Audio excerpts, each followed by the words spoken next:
Good morning, students. Class 5th, subject science. Dear learner, we are learning chapter number 4, our body. प्रिय विद्यार्थियों, हम लोग chapter number 4 में हमारा शरीर पढ़ रहे थे। इसमें हमने देखा कि हमारा शरीर जो स्मॉलेस्ट यूनिट सेल्स है, हमारा शरीर सेल्स कोशिकाओं से बना है। फिर कोशिकाएं एक साथ मिलकर टिश्यू बनाती हैं, टिश्यू एक साथ मिलकर आर्गन बनाते हैं, आर्गन एक साथ मिलकर आर्गन सिस्टम बनाते हैं और आर्गन सिस्टम मिलकर के ऑर्गेनिज्म जीव को बनाते हैं। तो हमने ये देखा कि जो एक ऑर्गेनिज्म है इसमें बहुत सारे ऑर्गन सिस्टम पाए जाते हैं, तो जिसमें से हम सभी ऑर्गन सिस्टम के बारे में ना पढ़कर केवल 2 ऑर्गन सिस्टम के बारे में पढ़ेंगे, स्केलेटल सिस्टम और सर्कुलेटरी सिस्टम। तो हमने स्केलेटल सिस्टम के भी बारे में पढ़ा कि हमारा शरीर जो स्केलेटल सिस्टम है वो फ्रेमवर्क है बोन्स का, और ये हमारे इंटरनल ऑर्गन को सपोर्ट करता है, बचाता है। तो फिर इसमें हमने पढ़ा स्केलेटल सिस्टम में skull, backbone, rib, limb, joint. फिर इसमें हमने देखा hinge joint, ball and socket joint और पीरियड ज्वाइंट के बारे में देखा। फिर ग्लाइंडिंग ज्वाइंट के बारे में पढ़ा। फिर हमने इसके पहले वीडियो में सर्कुलेटरी सिस्टम के बारे में, हार्ट के बारे में सीखा। फिर ब्लड के बारे में सीखा कि ब्लड में क्या क्या चीज़ें होती हैं। फिर हमने ब्लड वेसल्स के बारे में पढ़ा कि कैसे ब्लड आर्टरी, वेंस और कैपिलरीज में सर्कुलेट होता है। फिर हमने सर्कुलेशन ऑफ ब्लड पढ़ा। फिर हार्ट साउंड के बारे में पढ़ा। तो आज हम लोग इसके क्वेश्चन आंसर के बारे में पढ़ेंगे। Exercise time. Answer the following question. What are the function of the skeletal system. Skeletal system का फंक्शन क्या है? तो skeletal system provide support, shape and strength to the body. पूछ रहा है कि what are the function of the skeletal system. Skeletal system का काम क्या है? तो देखो, जब हम क्वेश्चन को पढ़ते हैं आप समझ लीजिए और उसकी बातें अपने जो मेमोरी है इसमें स्टोर कर लेंगे, तो फिर एग्ज़ाम टाइम में आप उन बातों को अपने वर्डों में, अपने वर्ड्स में एक्सप्लेन कर सकते हैं। जैसे ये अगर पूछा जा रहा है what are the function of the skeletal system, तो कंकाल तंत्र का, स्केलेटल सिस्टम मीन्स कंकाल तंत्र, तो कंकाल तंत्र का काम क्या है? तो स्केलेटल सिस्टम प्रोवाइड, कंकाल तंत्र प्रोवाइड करता है, देता है क्या? सपोर्ट। सपोर्ट मतलब सहारा देता है। शेप एंड स्ट्रेंथ, आकार देता है, एंड स्ट्रेंथ और ताकत देता है टू द बॉडी। तो इसका मतलब कंकाल तंत्र हमारे शरीर को सहारा देता है, आकार देता है और शरीर को ताकत देता है।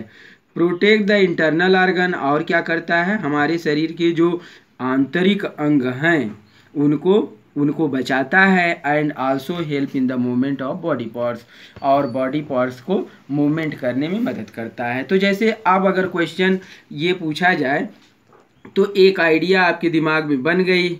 इन क्वेश्चन आंसर को पढ़ने के बाद एक आइडिया आपके दिमाग में ये बन गई कि अगर क्वेश्चन ये ऐसे पूछा जाता है कि कंकाल स्केलेटल सिस्टम का क्या कार्य है, तो आपके दिमाग में इतनी बातें तो बैठ ही जानी चाहिए कि जो ये कंकाल तंत्र है हमारे शरीर को आकार देता है, सहारा देता है, ताकत देता है, हमारे शरीर के जो इंटरनल ऑर्गन हैं इनको बचाता है, प्रोटेक्ट करता है। प्रोटेक्ट करता है मतलब बचाता है।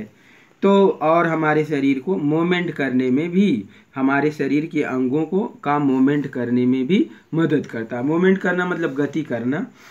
तो इतनी बातें आपके समझ में आ गई, तो इतनी बातें आप अपने माइंड में रखेंगे। जब भी आपसे क्वेश्चन ऐसे पूछे जाएंगे आप इनको अपने वर्ड्स में एक्सप्लेन कर देंगे, अपने वर्ड्स में लिख देंगे। अगर कुछ नहीं आपको याद है तो आप इतना भी तो लिख सकते हैं कि जो ये स्केलेटल सिस्टम है वो हमारे शरीर को शेप देता है, ताकत देता है, और हमारे जो इंटरनल ऑर्गन हैं जैसे स्टमक है, हार्ट है, ब्रेन है, इन सभी इंटरनल ऑर्गन को ये बचाता है, प्रोटेक्ट करता है। नेक्स्ट क्वेश्चन है एक्सप्लेन द फॉलोइंग। निम्नलिखित एक्सप्लेन द फॉलोइंग। अब इसको आपको विस्तार से समझाना है। Skull, rib case, backbone, the ball and socket joint और हिंज ज्वाइंट, इन सभी को आपको विस्तार पूर्वक समझाना है। तो सबसे पहले हम स्कल के बारे में समझाते हैं। तो the skull is the bony framework of the head, it protects the brain. तो स्कल क्या है, खोपड़ी क्या है, ये बोन का फ्रेमवर्क है ऑफ द हेड। तो हेड जो सिर है उसका फ्रेमवर्क है, ढांचा है।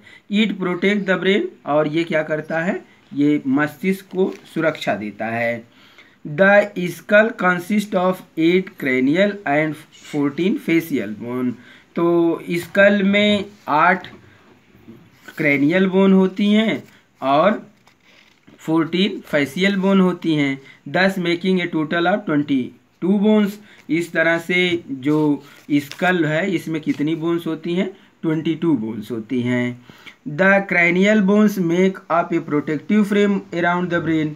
तो जो क्रैनियल बोन है वह बचाती हैं, प्रोटेक्टिव फ्रेमवर्क बनाती हैं ब्रेन का, ब्रेन को बचाने के लिए एक फ्रेमवर्क ढांचा बनाती हैं। The facial bone make the upper and lower जा, और जो फेसियल बोन है वो ऊपरी जबड़ा और निचली जबड़ा बनाती हैं। अदर फेसियल स्ट्रक्चर, और भी जो चेहरे की संरचना है उसको बनाती हैं। Except the lower jaw all the bones in the skull are fixed. तो केवल निचली जबड़े को छोड़ करके बाकी सभी जो स्कल की बोन्स हैं वो फिक्स होती हैं।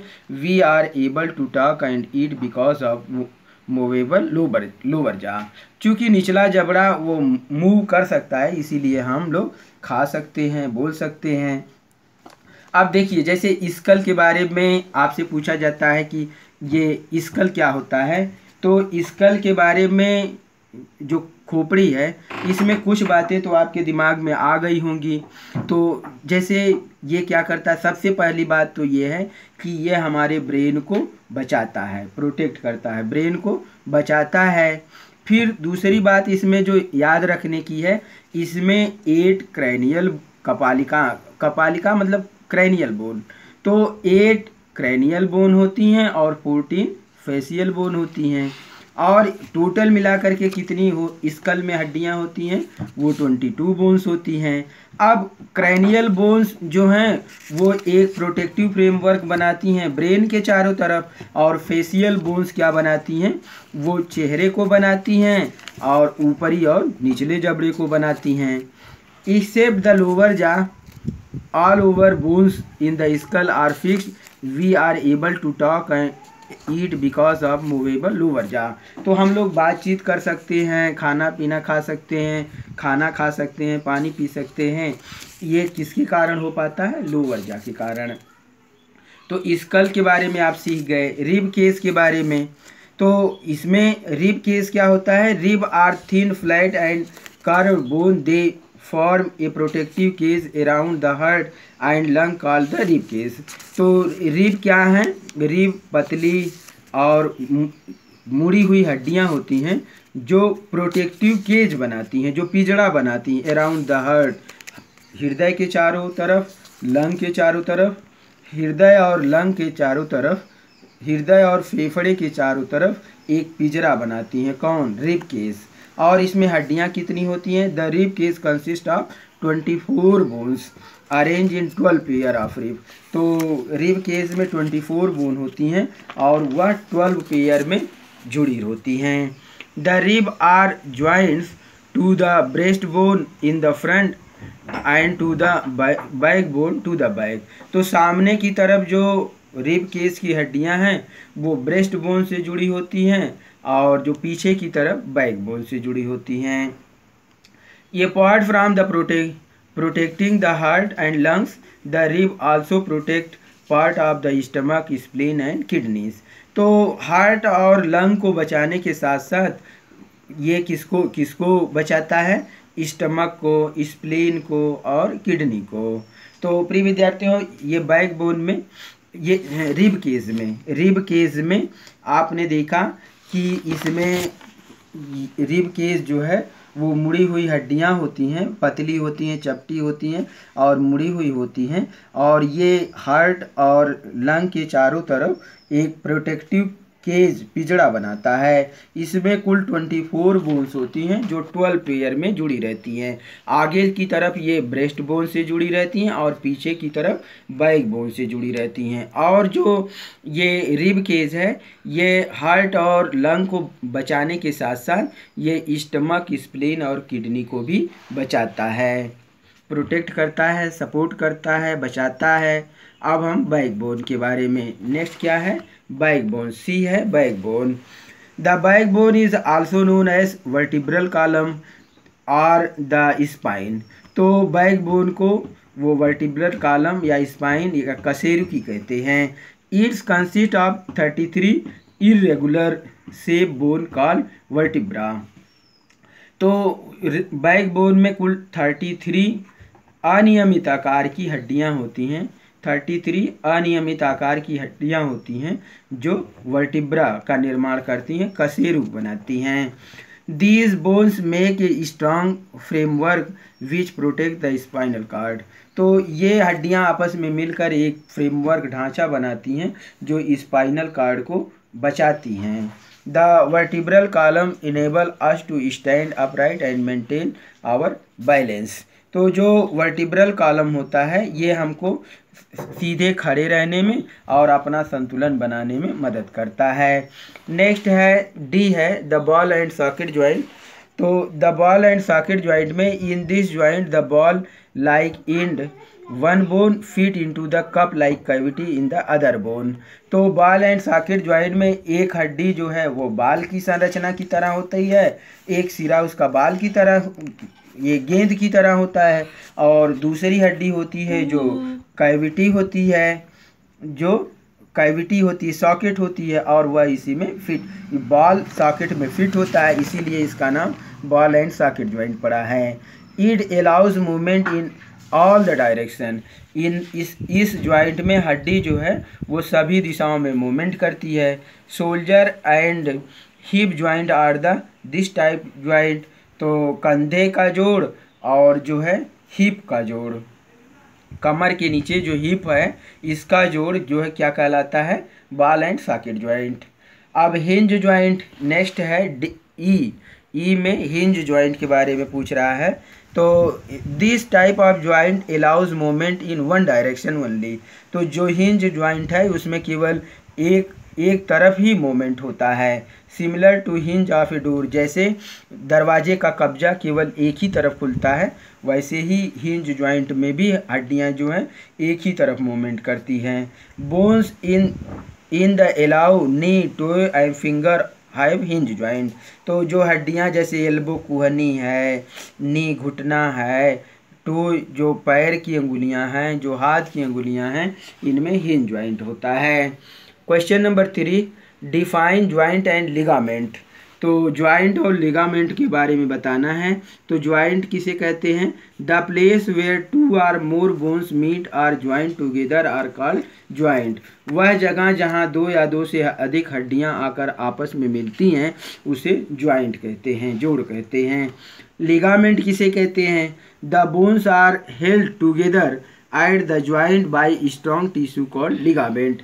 तो हड्डियां जिस जगह आकर के मिलती हैं उस जगह पर मजबूत टिश्यू होते हैं, मजबूत ऊतक होते हैं, जिसे लिगामेंट कहते हैं। इन हड्डियों को एक दूसरे से बांधे रखने के लिए मजबूत लिगामेंट, मजबूत टिश्यू होते हैं, मजबूत ऊतक होते हैं, जिन्हें लिगामेंट कहते हैं। Explain the structure of the heart with the help of well label diagram. तो हार्ट का आपको डायग्राम बनाना है। तो ये 4 चैम्बर इसमें बने हुए हैं। देखिए एक वॉल के द्वारा ये मसिल्स का बना हुआ कोन शेप्ड हार्ट होता है, जिसमें ऊपर की तरफ आर्किल, इसमें कुल 4 चैम्बर होते हैं, एक लेफ्ट होता है, दूसरा राइट होता है, फिर ये लेफ्ट और मस्कुलर वॉल के द्वारा बटे रहते हैं। हार्ट पहले लॉन्गिट्यूडिनल मसल्स के द्वारा लेफ्ट और राइट में बटा रहता है, फिर वॉल के द्वारा ये फिर 2 भागों में बढ़ जाता है। तो कुल हार्ट में कितने चैम्बर हो जाते हैं, 4 चैम्बर होते हैं। जो ऊपरी 2 रहते हैं उनको आर्किल कहते हैं, जो निचली दोनों रहते हैं उनको वेंट्रिकल कहते हैं। अब हार्ट के बारे में एक्सप्लेन करना है। The heart is a hollow cone shaped muscle. तो हार्ट क्या होता है, हालो होता है, खोखला होता है, कोन शेप्ड होता है, कोन के आकार का होता है, और मसिल्स का बना होता है, located between the lung and behind the sternum, और ये लंग के बीच में, फेफड़े के बीच में से थोड़ा बाईं तरफ होता है। इट हैज़ 2 आर्किल एंड 2 वेंट्रिकल, इसमें 2 आर्किल होते हैं और 2 वेंट्रिकल निलय होते हैं। फिर नेक्स्ट क्वेश्चन है question number 5, what are the function of blood. तो ब्लड का काम क्या है, खून का, रक्त का कार्य क्या है। Blood transport oxygen and nutrients to the body parts. तो ब्लड क्या करता है, ट्रांसपोर्ट करता है, मतलब भेजता है, पहुंचाता है।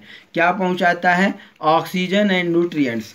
तो ब्लड ऑक्सीजन और पोषक तत्वों को बॉडी के पार्ट्स में पहुंचाता है। ब्लड, रक्त जो है वह ऑक्सीजन और पोषक तत्वों को बॉडी के डिफरेंट पार्ट तक पहुंचाता है and carries away carbon dioxide and waste material from the parts of the body. और कार्बन डाइऑक्साइड और वेस्ट मटेरियल को बॉडी के पार्ट से लेकर के वापस आता है। क्वेश्चन नंबर 6 है, name and define various type of blood vessels. तो डिफरेंट टाइप की जो ब्लड वेसल्स हैं उनको आपको डिफाइन करना है। तो नेम एंड डिफाइन, परिभाषित करना है। Various type of blood vessels, तो कुल कितनी तरह की रक्त वाहिकाएँ होती हैं, ब्लड वेसल्स होती हैं। There are 3 types of blood vessels, कुल 3 तरह की रक्त वाहिकाएँ होती हैं, ब्लड वेसल्स होती हैं, आर्टरी, वेन एंड कैपिलरी। तो आर्टरी किसको कहते हैं, डिफाइन करना है आपको, परिभाषित करना है। The blood vessel that carry oxygen rich blood from the heart to different body parts are called arteries. वह रक्त वाहिकाएँ जो ऑक्सीजन रिच ब्लड को हार्ट से लेकर के बॉडी के डिफरेंट पार्ट तक जाती हैं उन्हें आर्टरीज कहते हैं। Veins, the blood vessels that carry oxygen deficient blood from the different part of the body to the heart are called veins। तो वह रक्त वाहिकाएँ जो बिना ऑक्सीजन का जो खून होता है उसको बॉडी के विभिन्न पार्ट से लेकर के हार्ट तक आती हैं उनको वेन्स कहते हैं। Capillaries, when artery reach an organ, जब धमनी अंगों में पहुंचती है, they branch into very fine tubes, वह बहुत पतली पतली नलिकाओं में बदल जाती है, इसी को क्या कहते हैं, कैपिलरी कहते हैं। When artery reach an organ they branch into very fine tube are called capillary. तो प्रिय विद्यार्थियों, चैप्टर नंबर 4 के क्वेश्चन 1, 2, 3, 4, 5, 6 तक हम लोग पढ़ लिए, समझ लिए। आप इसको आंसर कॉपी में आप लिखेंगे क्वेश्चन नंबर 1 से लेकर क्वेश्चन नंबर 6 तक। नेक्स्ट वीडियो में हम क्वेश्चन नंबर 7, 8 और इसकी एक्सरसाइज के बारे में आपको बताएंगे। तो आप इसके क्वेश्चन आंसर लिख करके उसकी फ़ोटो क्लिक करके व्हाट्सएप ग्रुप में ज़रूर भेजेंगे। Thank you, have a nice day.